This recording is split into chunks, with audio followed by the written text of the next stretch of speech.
Hello everyone, welcome back to my YouTube. I hope आप सभी अच्छे होंगे। आप सबकी पढ़ाई भी अच्छे से चल रही होगी।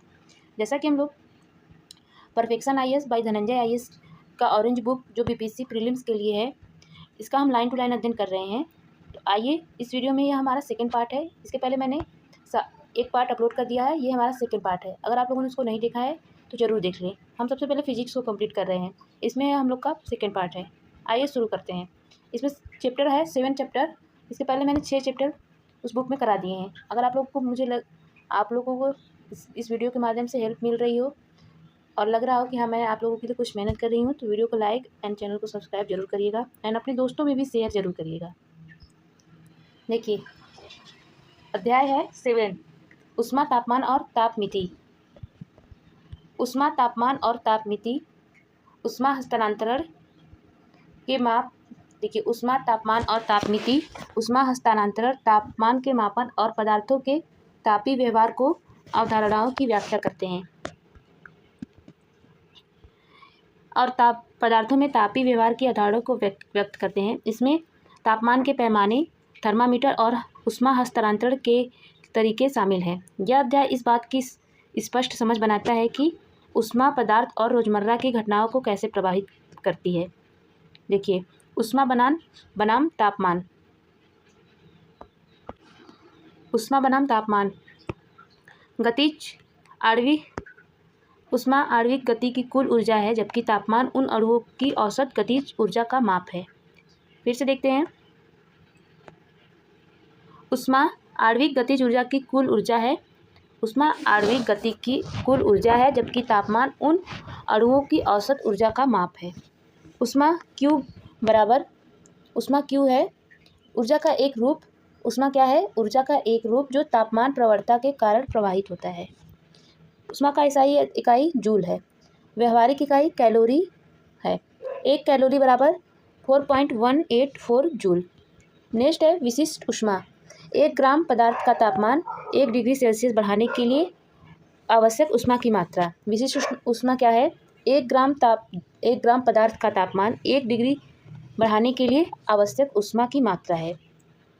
पानी की विशिष्ट ऊष्मा बहुत अधिक होती है, इसलिए इसे शीतलक के रूप में उपयोग किया जाता है। पानी की विशिष्ट ऊष्मा बहुत अधिक होती है, इसलिए इसे शीतलक के रूप में उपयोग किया जाता है। अब तापमान T देखेंगे। गर्मी या ठंडक व्यक्त करने वाली एक भौतिक राशि। ये क्या है? तापमान गर्मी या ठंडक व्यक्त करने वाली एक भौतिक राशि है। अब हम देखेंगे SI इकाई केल्विन। इसकी SI इकाई क्या है? केल्विन है। नोट, केल्विन के साथ डिग्री का प्रतीक उपयोग नहीं किया जाता है। यदि आप केल्विन लिख रहे हैं तो केल्विन के साथ आप डिग्री ऐसे नहीं लगाएंगे, बस केल्विन लिख देंगे। नेक्स्ट है तापमान और पैमाने का रूपांतरण। विभिन्न तापमापी पैमानों के बीच अक्सर संबंध पूछा जाता है। इसका मास्टर फार्मूला है C/5।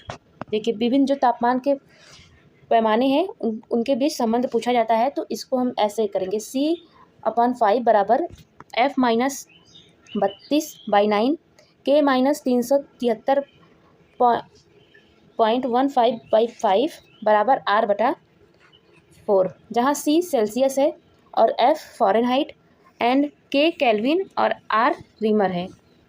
नेक्स्ट चलते हैं। -40 डिग्री का कारक। सेल्सियस और फ़ारेनहाइट पैमाने -40 डिग्री पर मेल खाते हैं। सेल्सियस और फ़ारेनहाइट पैमाने -40 डिग्री पर मेल खाते हैं। परम शून्य सबसे कम संभवतः तापमान, जहां आणविक और एंट्रॉपी अपने न्यूनतम स्तर पर पहुंच जाते हैं। 0 डिग्री या -273.15 डिग्री। पानी का त्रिक बिंदु वह तापमान जिस पर बर्फ, पानी और जल वाष्प संतुलन में सह अस्तित्व में होते हैं, वह पानी का त्रिक बिंदु कहलाता है। इसका मान है 273.16 या 0.01 डिग्री सेल्सियस। देखते हैं तापमिति। तापमान मापने वाले उपकरण क्या है? ताप स्रोत की सीमा और प्रकृति के आधार पर विभिन्न उपकरणों की आवश्यकता होती है। क्लिनिकल थर्मामीटर, इसका रेंज 35 डिग्री सेल्सियस से 42 डिग्री सेल्सियस। फ़ारेनहाइट में 95 फ़ारेनहाइट से 111 फ़ारेनहाइट। सामान्य मानव शरीर का तापमान 37 डिग्री सेल्सियस या 98.6 फ़ारेनहाइट होता है। पाइरोमीटर 800 डिग्री सेल्सियस के ऊपर तापमान जैसे भट्टी सूर्य के लिए उपयोग किया जाता है। यह कुल विकिरण को मापता है और इसे वस्तु को छूने की आवश्यकता नहीं होती। इसमें वस्तु को छूने की आवश्यकता नहीं होती है, ये विकिरण द्वारा ही माप कर लेता है। 800 डिग्री से ऊपर के तापमान के मापन के लिए पाइरोमीटर का उपयोग किया जाता है। नेक्स्ट है गैस या थर्मामीटर। गैस या थर्मामीटर हाइड्रोजन 500 डिग्री सेल्सियस तक या नाइट्रोजन 1500 डिग्री सेल्सियस तक का उपयोग करता है। ये तरल थर्मामीटर की तुलना में अधिक संवेदनशील होते हैं। अब हम देखेंगे क्रायोजेनिक्स। बहुत कम तापमान -150 डिग्री सेल्सियस के नीचे उत्पाद और प्रभावों का अध्ययन। तरल नाइट्रोजन एक सामान्य क्रायोजेनिक तरल है। तापी विस्तार और असंगत व्यवहार। अधिकांश पदार्थ गर्म करने पर फैलते हैं, लेकिन पानी एक महत्वपूर्ण अपवाद है। पानी का असंगत विस्तार। जब पानी को 0 डिग्री सेल्सियस से 4 डिग्री सेल्सियस तक गर्म किया जाता है तो ये सिकुड़ता है, मतलब आयतन घटता है। फिर जब 4 डिग्री सेल्सियस से ऊपर यह फैलने लगता है तो यह पानी के साथ असंगत व्यवहार है। फिर 4 डिग्री सेल्सियस पर पानी का अधिकतम घनत्व और न्यूनतम आयतन होता है। पानी का अधिकतम घनत्व और न्यूनतम आयतन होता है। महत्व। ठंडी जलवायु में जैसे झील की सतहें 0 डिग्री सेल्सियस पर जम जाती हैं। सघन 4 डिग्री सेल्सियस पानी नीचे बैठ जाता है, जिससे मछली और पौधे बर्फ़ के नीचे जीवित रह पाते हैं। ऊष्मा का संचरण। ऊष्मा का स्थानांतरण तब तक होता है जब तक तापीय संतुलन नहीं हो जाता। विधि। चालन या इसका आवश्यक माध्यम इसके लिए ठोस होता है। क्रियाविधि। आणविक कंपन। कोई द्रव्यमान संचलन नहीं। इसका क्रियाविधि क्या है? आणविक कंपन। इसका उदाहरण है चाय में धातु के चम्मच को गर्म करना।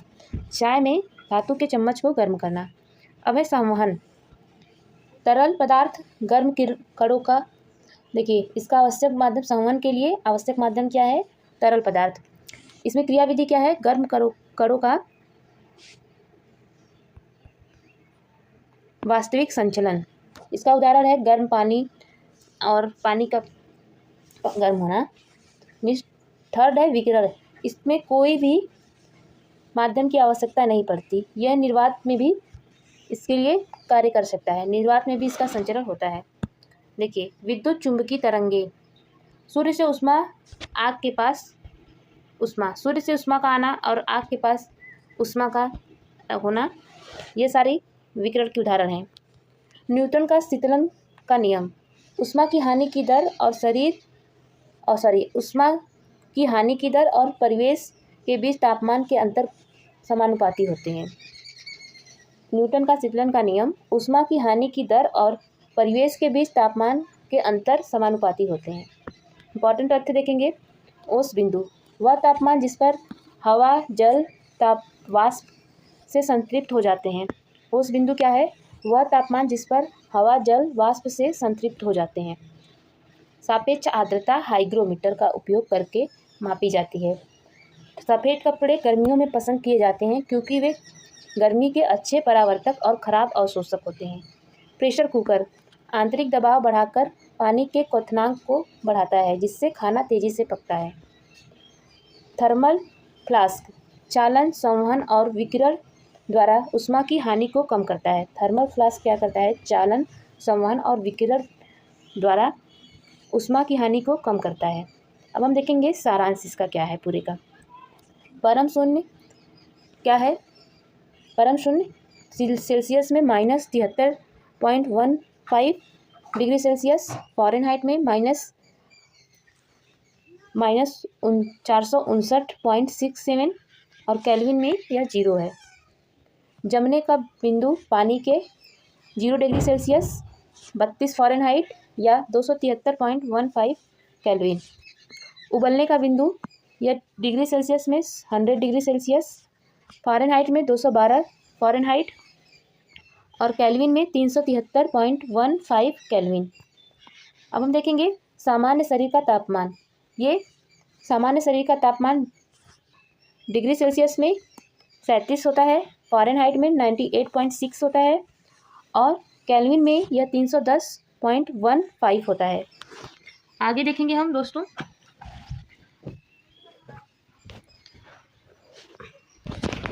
अब हम देखेंगे PYQ ज्ञान। ये मोस्ट इंपॉर्टेंट है।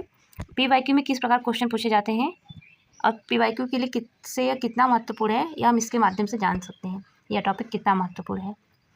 ऊर्जा का एक रूप, उष्मा क्या है? ऊर्जा का एक रूप जो गर्म पिंड से ठंडे पिंड की ओर बढ़ता है। इसका एक ईसाई इकाई जूल है। हालांकि कैलोरी का आमतौर पर उपयोग किया जाता है। एक केसीएल बराबर 4.186 जूल। नेक्स्ट है तापमान, किसी पिंड की गर्मी या ठंडक की डिग्री। इसकी एसआई इकाई केल्विन है। नेक्स्ट है क्लिनिकल थर्मामीटर, मानव शरीर के तापमान को मापने के लिए डिज़ाइन किया गया। इसकी रेंज 35 डिग्री सेल्सियस से 42 डिग्री सेल्सियस है। 94 फ़ारेनहाइट से 108 फ़ारेनहाइट तक होती है। थर्मामीटर में पारा इसे प्राथमिकता दी जाती है क्योंकि इसका क्वथनांक उच्च होता है, हिमांक कम होता है, यह अपारदर्शी होता है और कांच की नली से नहीं चिपकता। तो फिर है एल्कोहल थर्मामीटर, बहुत कम तापमान -15 डिग्री सेल्सियस तक मापने के लिए उपयोग किया जाता है क्योंकि एल्कोहल का हिमांक पारे की तुलना में बहुत कम होता है। आगे है पायरोमीटर, सूर्य या भट्टियों जैसे बहुत उच्च तापमान 800 से ऊपर को कुल विकिरण ऊर्जा को महसूस करके मापने के लिए उपयोग किया जाता है। पायरोमीटर का उपयोग किस लिए किया जाता है? 800 डिग्री सेल्सियस से ऊपर के तापमान को मापने के लिए। हम देखेंगे तापीय विस्तार, अधिकांश पदार्थ गर्म करने पर फैलते हैं। गर्मियों के दौरान तापीय विस्तार के कारण लोहे की पटरियों के बीच छोटे अंतराल छोड़े जाते हैं। तो तापीय विस्तार क्या है? गर्मियों के दौरान अधिकांश पदार्थ गर्म करने पर फैलते हैं। नेक्स्ट है पानी का असंगत विस्तार। देखिए, पानी 0 डिग्री सेल्सियस से 4 डिग्री सेल्सियस तक गर्म करने पर सिकुड़ता है और 4 डिग्री सेल्सियस से ऊपर फैलता है। पानी का अधिकतम घनत्व 0 डिग्री सेल्सियस पर होता है। पानी का अधिकतम घनत्व किस पे होता है? 0 डिग्री सेल्सियस पे। आगे देखेंगे द्विधातु पट्टी, दो अलग अलग धातुओं जैसे पीतल और लोहा से बनी होती है जो अलग अलग दरों पर फैलती है। थर्मोस्टेट और इलेक्ट्रिक आयरन में स्विच के रूप में उपयोग किया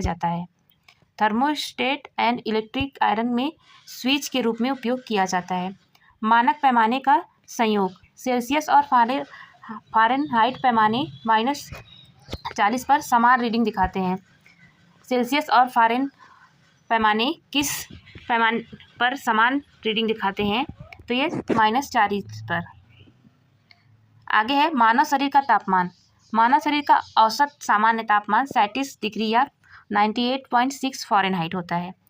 त्रिक बिंदु, वह विशिष्ट तापमान 273.16 केल्विन और दबाव जिस पर पानी की तीनों अवस्थाएं संतुलन में सह-अस्तित्व में रहती हैं। क्रायोजेनिक्स, भौतिकी की वह शाखा जो बहुत कम तापमान -150 से नीचे के उत्पादन को प्रभावों से संबंधित है। क्रायोजेनिक्स क्या है? ये -150 डिग्री सेंटीग्रेड तापमान के मापन में इसका उपयोग किया जाता है। अब हम देखेंगे नेक्स्ट अध्याय, ऊष्मप्रवैगिकी और ऊष्मा हस्तांतरण।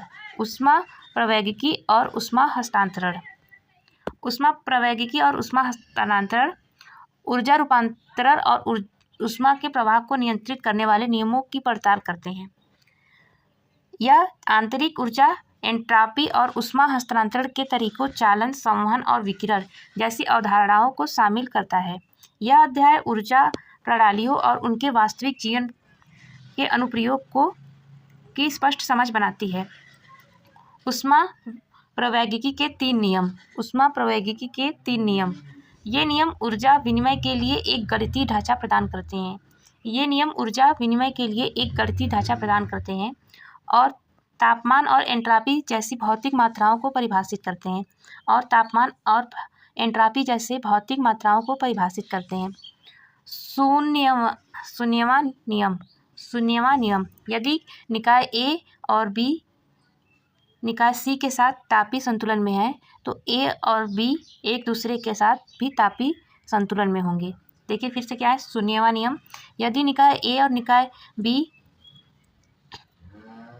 सी के साथ तापीय संतुलन में है तो ए और बी एक दूसरे के साथ भी तापीय संतुलन में होंगे। इसका महत्व है, यह नियम थर्मामीटर के लिए सैद्धांतिक आधार प्रदान करता है। यह नियम थर्मामीटर के लिए सैद्धांतिक आधार प्रदान करता है। प्रथम नियम, ऊर्जा संरक्षण के नियम का एक संस्करण। सूत्र है इसका डेल्टा क्यू बराबर delta U plus delta W. दी गई ऊष्मा बराबर आंतरिक ऊर्जा में परिवर्तन और प्लस निकाय द्वारा किया गया कार्य। द्वितीय नियम, एंट्रोपी विकार का मापन की अवधारणा पेश करता है। क्लारियस का कथन, ऊष्मा बिना बाहरी कार्य के ठंडे पिंड से गर्म पिंड की ओर प्रवाहित नहीं हो सकती। ऊष्मा बिना बाहरी कार्य के ठंडे पिंड से गर्म पिंड की ओर प्रवाहित नहीं हो सकती। केल्विन प्लैंक कथन, कोई भी ताप इंजन 100 डिग्री कुशल नहीं हो सकता। केल्विन प्लैंक कथन क्या है, कोई भी ताप इंजन 100% कुशल नहीं हो सकती। तृतीय नियम, परिमित संख्या के चारों चरणों में परम शून्य तक पहुंचना असंभव है। तृतीय नियम क्या है, परिमित संख्या में चरणों में परम शून्य तक पहुंचना असंभव है। ऊष्मा हस्तांतरण की विधियां, ऊष्मा स्वाभाविक रूप से उच्च तापमान वाले क्षेत्रों से निम्न तापमान वाले क्षेत्रों की ओर 3 तंत्रों के माध्यम से चलती है। ऊष्मा सामान्य रूप से उच्च तापमान से वाले क्षेत्रों से निम्न तापमान वाले क्षेत्रों की ओर 3 तंत्रों के माध्यम से चलती है। पहला है चालन। चालन पदार्थ के वास्तविक विस्थापन के बिना सीधे आणविक संपर्क के माध्यम से स्थानांतरण होता है। ये आणविक संपर्क के माध्यम से स्थानांतरण होता है। मुख्य रूप से ठोस पदार्थों में चांदी सबसे अच्छा चालक है, उसके बाद तांबा और एल्युमिनियम आता है। इसमें चांदी सबसे अच्छा चालक है, उसके बाद तांबा और एल्युमिनियम आता है। तथ्य, सर्दियों में धातु की कुर्सी लकड़ी की तुलना में ठंडी महसूस होती है। सर्दियों में धातु की कुर्सी लकड़ी की तुलना में ठंडी महसूस होती है क्योंकि धातु एक बेहतर चालक है और आपके शरीर से गर्मी को तेजी से बाहर निकालता है। क्योंकि आगे है संवहन, तरल पदार्थ द्रव या गैस के कणों के वास्तविक संचलन के माध्यम से स्थानांतरण होता है। तरल पदार्थ द्रव या गैस के कणों के वास्तविक संचलन के माध्यम से स्थानांतरण होता है। प्राकृतिक संवहन, थल और समुद्र समीर के लिए जिम्मेदार। थल और समुद्र समीर के लिए जिम्मेदार। दिन के दौरान भूमि तेजी से गर्म होता है, हवा ऊपर उठती है और समुद्र से ठंडा हवा आता है। समुद्री समीर। जबरन संवहन, हेयर ड्रायर और कार कूलिंग सिस्टम में उपयोग किया जाता है। जबरन संवहन। आगे चलते हैं, विकिरण। अब हम देखेंगे विकिरण के बारे में। विद्युत चुंबकीय तरंगों के माध्यम से स्थानांतरण, यह एकमात्र विधि है जो निर्वात में काम करती है। किरचॉफ का नियम, अच्छे अवशोषक अच्छे उत्सर्जक होते हैं। किरचॉफ का क्या नियम है, अच्छे अवशोषक अच्छे उत्सर्जक होते हैं। एक गहरे रंग का शरीर अधिक ऊष्मा सोखता है और उससे उत्सर्जित करके तेजी से ठंडा भी होता है। स्टीफन का नियम, E बराबर म्यू T⁴ उत्सर्जित ऊर्जा का परम तापमान की चौथी घात के समानुपाती होती है। न्यूटन का शीतलन का नियम, शीतलन की दर वस्तु और उसके परिवेश के बीच तापमान के अंतर पर निर्भर करता है। शीतलन की दर वस्तु और उसके परिवेश के बीच तापमान के अंतर पर निर्भर करता है। जैसे गर्म चाय ठंडे कमरे में तेजी से ठंडी होती है। आगे चलते हैं, विशिष्ट ऊष्मा और गुप्त ऊष्मा। ये अवधारणाएं बताती हैं कि क्यों विभिन्न पदार्थ अलग अलग दरों पर तापमान या अवस्था बदलते हैं। विशिष्ट ऊष्मा धारिता। C, 1 ग्राम पदार्थ का तापमान 1 डिग्री सेल्सियस बढ़ाने के लिए ऊष्मा। विशिष्ट ऊष्मा धारिता क्या है, 1 ग्राम पदार्थ का तापमान 1 डिग्री सेल्सियस बढ़ाने के लिए आवश्यक ऊष्मा। पानी 1 CAL। पानी का विशिष्ट ऊष्मा असाधारण रूप से उच्च होता है, इसलिए इसका उपयोग सिकाई गर्म पानी की थैलियों और रेडिएटर्स शीतलक में रूप में होता है। गुप्त ऊष्मा एल तापमान बदले बिना अवस्था बदलने के लिए उपयोग की जाने वाली छिपी हुई ऊष्मा। तापमान बदले बिना अवस्था बदलने के लिए उपयोग की जाने वाली ऊष्मा। संलयन की गुप्त ऊष्मा, बर्फ से पानी, ये 80 CaCl।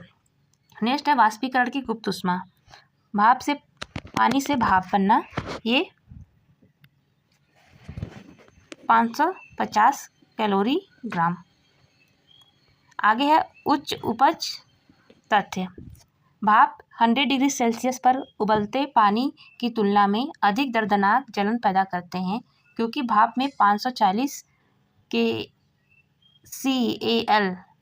कैलोरी प्रति ग्राम अतिरिक्त गुप्त ऊष्मा ऊर्जा होती है। अब हम देखेंगे महत्वपूर्ण तथ्य।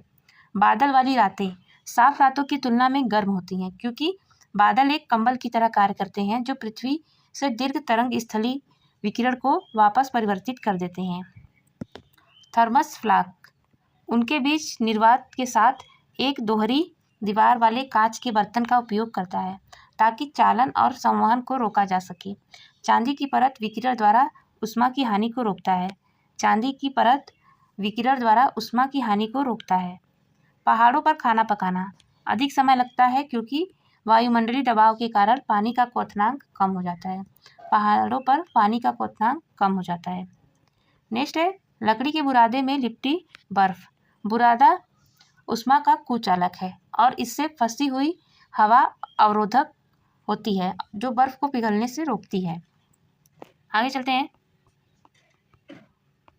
अब हम देखेंगे रेफ्रिजरेटर, शीतलन का एक वाष्पशील तरल जैसे फ्रियान या अमोनिया के वाष्पीकरण द्वारा उत्पन्न होता है। शीतलन एक वाष्पशील तरल है जैसे फ्रियान या अमोनिया के वाष्पीकरण द्वारा उत्पन्न होता है।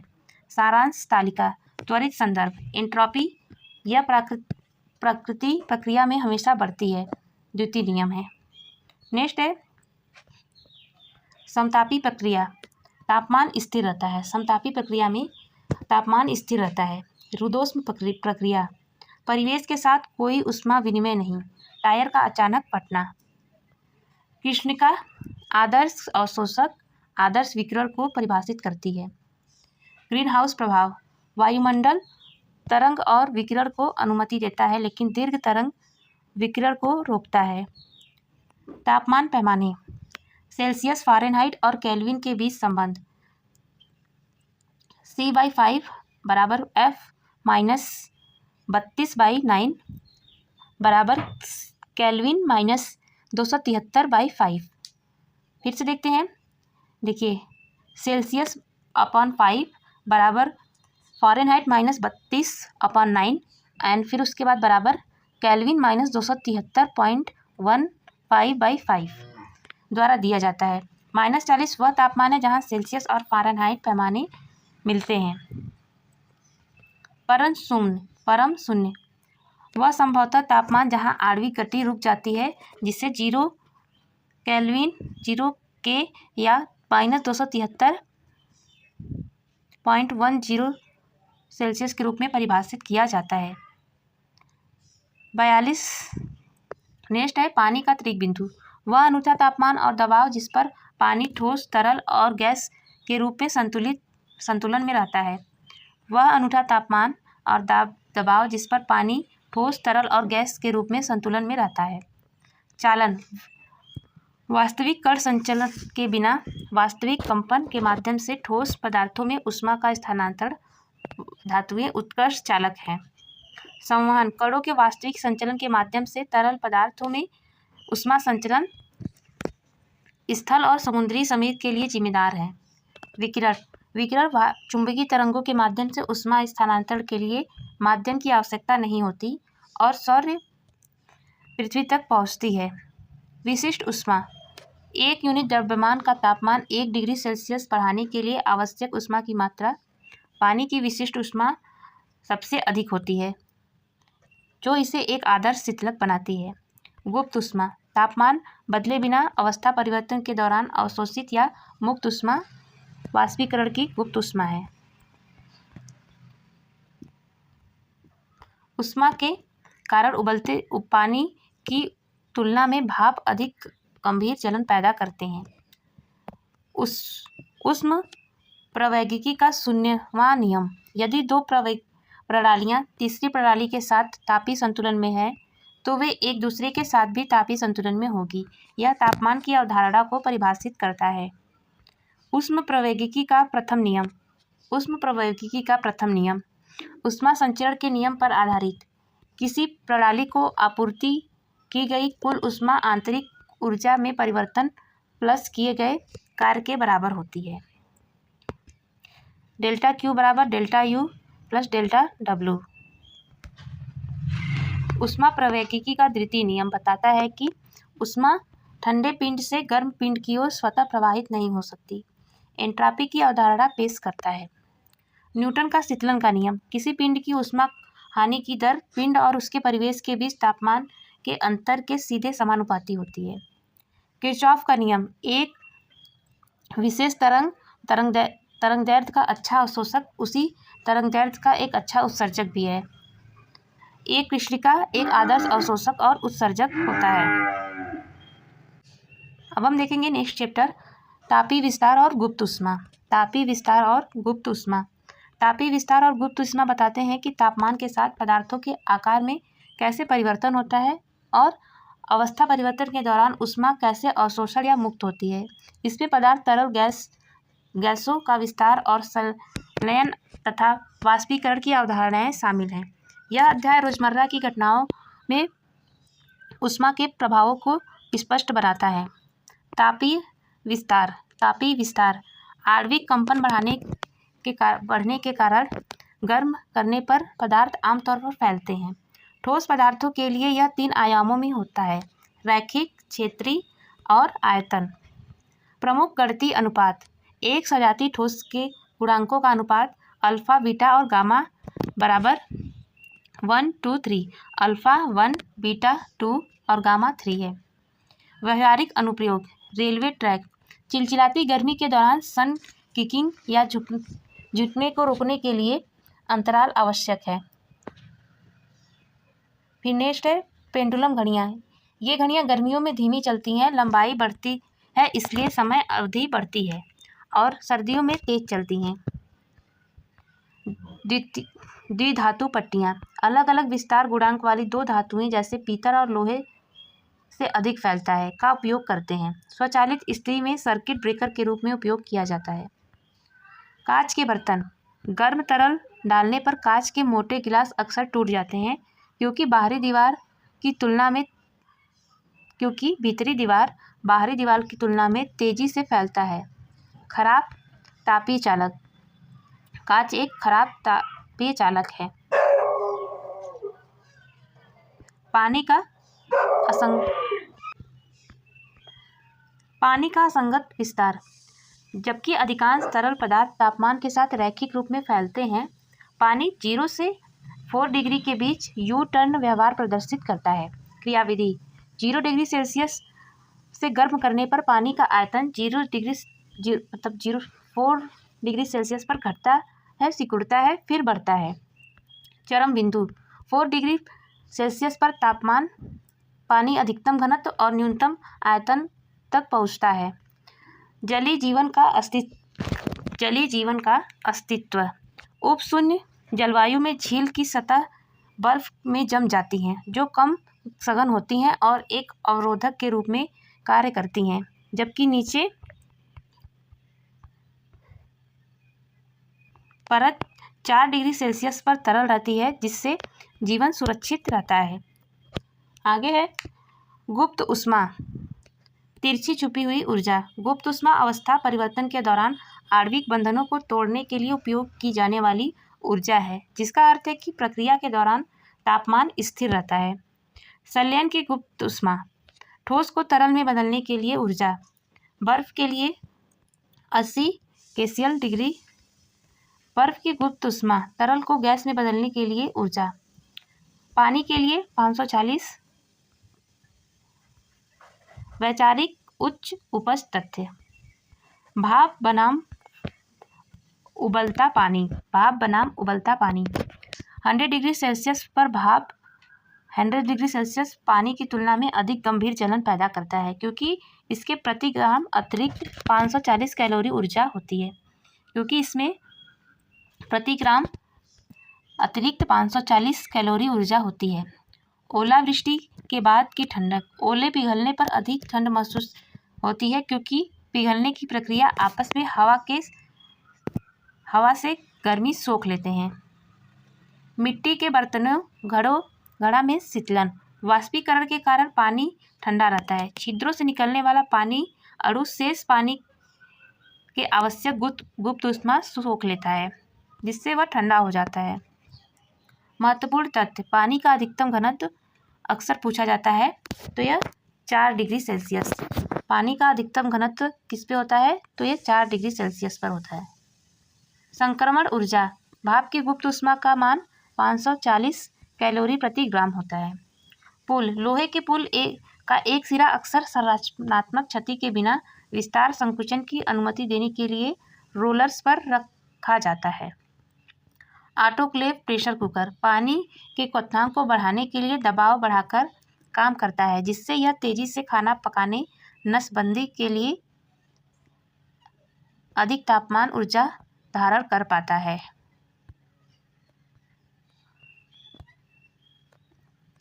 पिघलना। अवस्था परिवर्तन की हम सारांश तालिका देखेंगे। प्रक्रिया इसका क्या है? प्रक्रिया में पिघलना, मेल्टिंग। अवस्था परिवर्तन, ठोस से तरल। ऊर्जा अंतःक्रिया, लेटेंट से फोर्स अवशोषित करता है। जमना, तरल से ठोस, लेटेंट से फोर्स मुक्त होता है। फिर वह वाष्पीकरण, तरल से गैस, लेटेंट से वी अवशोषित करता है।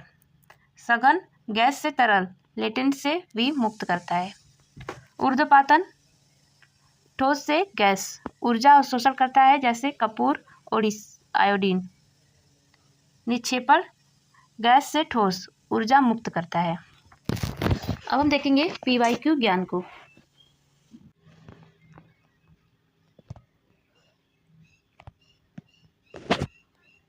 तापीय विस्तार। गर्म करने पर अधिकांश पदार्थ फैलता है। आकार में वृद्धि रैखिक, क्षेत्रीय या आयतनीय हो सकती है।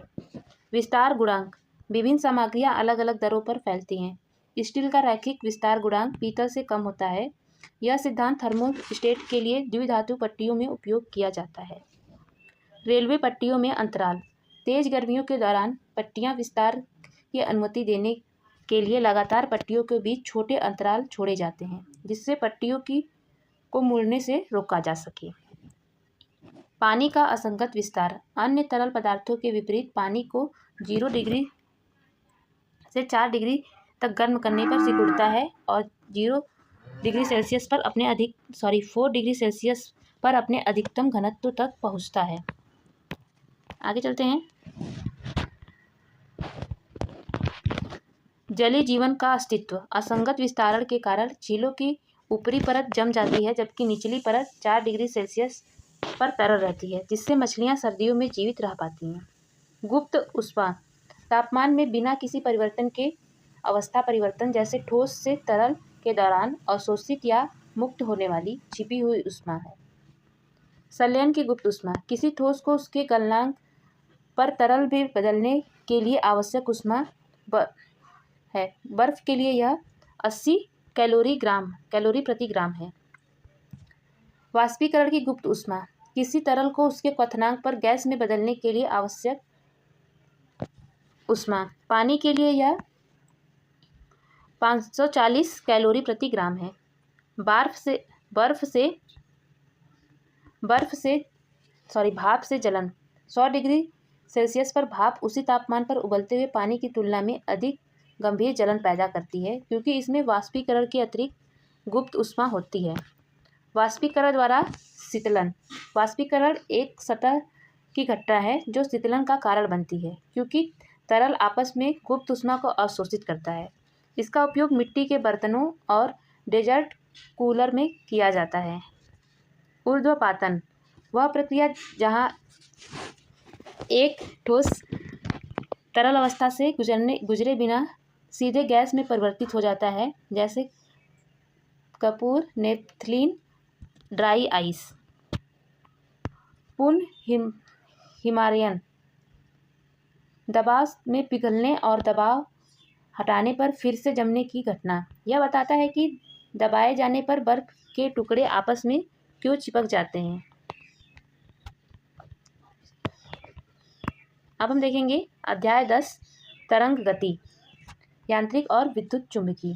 तरंग गति यांत्रिक और विद्युत चुंबकीय पदार्थ के स्थानांतरण के बिना तरंगों के माध्यम से ऊर्जा के संचरण की व्याख्या करते हैं।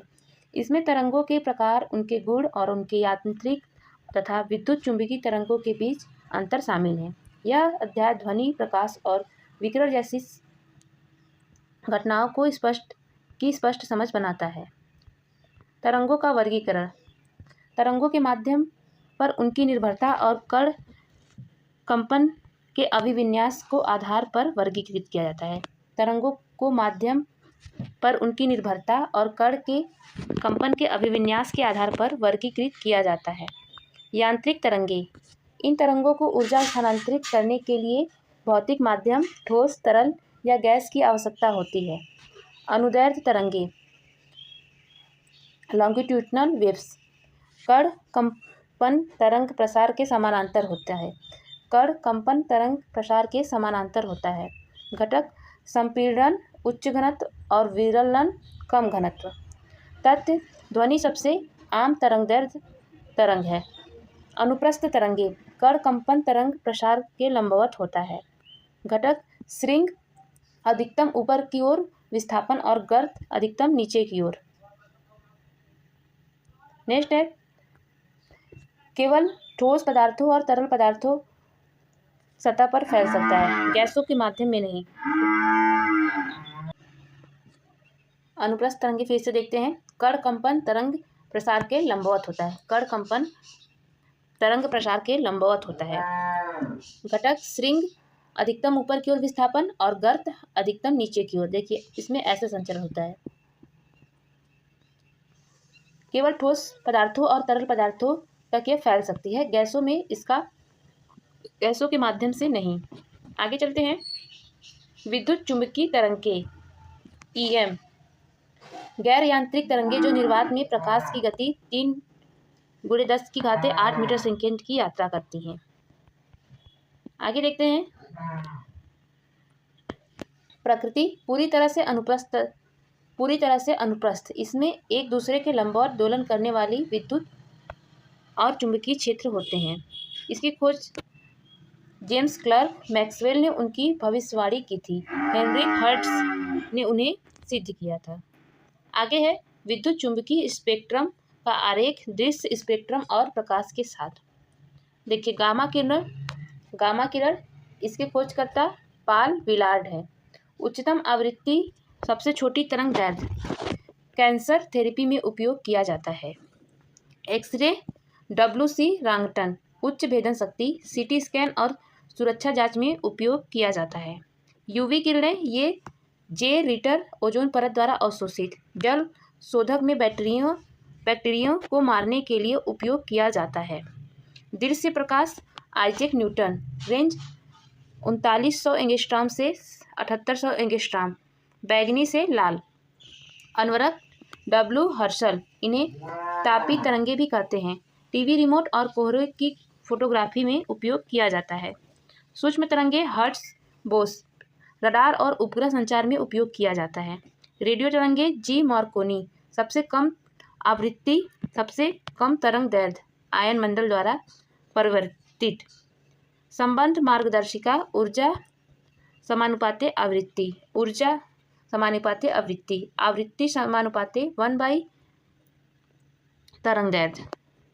आगे है बुनियादी तरंग शब्दावली। आयाम A अधिकतम विस्थापन, ध्वनि में प्रबलता। आयाम आवृत्ति हर्ट्ज आवृत्ति हर्ट्ज में मापी जाती है।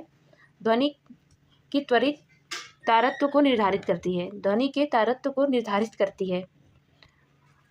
तरंग दैर्ध्य दो क्रमिक के बीच की दूरी। तरंग दैर्ध्य क्या है? दो क्रमिक शिखरों के बीच की दूरी। तरंग समीकरण v बराबर f ओमेगा। वेग बराबर आवृत्ति इंटू तरंग दैर्ध्य। महत्वपूर्ण, जब कोई तरंग अलग अलग माध्यम में प्रवेश करती है तो उसका वेग तरंग दैर्ध्य बदल जाते हैं, लेकिन उनकी आवृत्ति स्थिर रहती है। महत्वपूर्ण तथ्य, चंद्रमा संचार।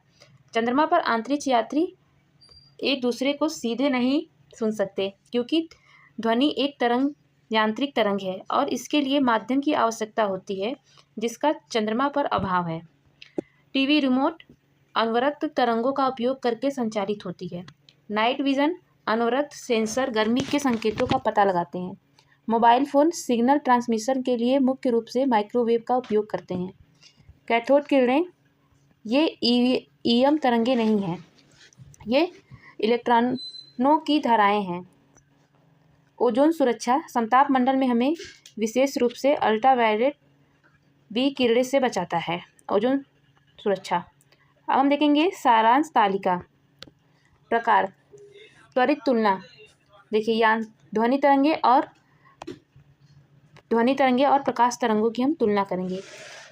ध्वनि तरंगे यांत्रिक अनुदैर्ध्य होती हैं, जबकि प्रकाश तरंगे विद्युत चुंबकीय अनुप्रस्थ होती हैं। हवा में गति, ध्वनि तरंगों की हवा में गति 332 मीटर प्रति सेकेंड होती है। माध्यम की आवश्यकता, माध्यम अवश्य होनी चाहिए। ध्वनि के लिए माध्यम की आवश्यकता होती है, जबकि प्रकाश तरंगों के लिए ध्वनि की माध्यम के लिए आवश्यकता नहीं होती। सबसे तेज ध्वनि तरंगे ठोस में होती हैं, जबकि प्रकाश तरंगे सबसे तेज निर्वात में होती हैं। सबसे धीमी ध्वनि तरंगे गैस में होती हैं, जबकि प्रकाश तरंगे सबसे धीमी सघन ठोस, कांच और हीरे में होती हैं। अब हम देखेंगे PYQ ज्ञान, जो मोस्ट इम्पॉर्टेंट है। यांत्रिक तरंगे, संचरण के लिए भौतिक माध्यम ठोस, तरल या गैस की आवश्यकता होती है। वे निर्वात में यात्रा नहीं कर सकती। अनुप्रस्थ तरंगे, माध्यम के कण तरंग की दिशा के लंबवत कंपन करते हैं, जैसे एक डोरी पर तरंगे, प्रकाश तरंगे। अनुदैर्ध्य तरंगे, माध्यम के कण तरंग की गति के दिशा के समानांतर कंपन करते हैं। हवा में ध्वनि तरंगे सबसे आम उदाहरण हैं। हवा में ध्वनि तरंगे सबसे आम उदाहरण है इसकी। विद्युत चुंबकीय तरंगे EM तरंगे हैं। गैर यांत्रिक तरंगे जिन्हें माध्यम की आवश्यकता नहीं होती और वे निर्वात में प्रकाश की गति 3.3 × 10⁸ मीटर सेकेंड से यात्रा करती हैं। तरंग दैर्ध्य, दो क्रमिक श्रृंग या गर्तों के बीच की दूरी एंगस्ट्रॉम या मीटर में मापी जाती है। आवृत्ति, फ्रीक्वेंसी, प्रति सेकंड कंपन की संख्या हर्ट्ज में मापी जाती है। v बराबर f लैम्डा, जहाँ वेग बराबर आवृत्ति इंटू तरंग दैर्ध्य। EM स्पेक्ट्रम क्रम, ये देखिए मोस्ट इंपॉर्टेंट है, ये हमेशा पूछा जाता है। स्पेक्ट्रम क्रम, बढ़ती आवृत्ति व्यवस्था, रेडियो तरंगे, माइक्रोवेव, इंफ्रारेड, दृश्य तरंगे, पराबैंगनी, एक्सरे, गामा। तो सर्वाधिक किसका है? गामा का, फिर एक्सरे का, फिर पराबैंगनी का, फिर दृश्य तरंगों का, फिर इंफ्रारेड, माइक्रोवेव, रेडियो तरंगों का। फिर गामा किरणें, उच्च आवृत्ति वाले सबसे कम तरंग दैर्ध्य वाली EM तरंगे, इनकी भेदन शक्ति उच्चतम होती है। एक्सरे रेडांगन द्वारा खोजी गई फ्रैक्चर या छिपी हुई वस्तुओं का पता लगाने के लिए। चिकित्सा इमेजिंग और सुरक्षा स्कैनर में उपयोग की जाती है। पराबैंगनी UV किरणें मुख्य रूप से ओजोन परत द्वारा अवशोषित जल शोधन और बैक्टीरिया को मारने के लिए उपयोग किया जाता है। अनवरक्त IR किरणें, इन्हें ताप तरंगों के रूप में जाना जाता है। Remote control night vision goggles और मांसपेशियों के खिंचाव के इलाज में उपयोग किया जाता है। माइक्रोवेव, विमान नेविगेशन के लिए रडार सिस्टम में और भोजन गर्म करने के लिए माइक्रो ओवन में उपयोग किया जाता है। रेडियो तरंगे सबसे लंबी तरंग दैर्ध्य होती हैं, आयन द्वारा परिवर्तित होती हैं, जिससे लंबी दूरी की वायरलेस संचार संभव होती है। इस प्रकार हमने यहाँ तक देख लिया। अब हम इसके आगे का अध्याय 11 नेक्स्ट वीडियो में देखेंगे। वीडियो अच्छी लगी वीडियो को लाइक शेयर एंड चैनल को सब्सक्राइब जरूर करिएगा। मिलते हैं नेक्स्ट वीडियो में।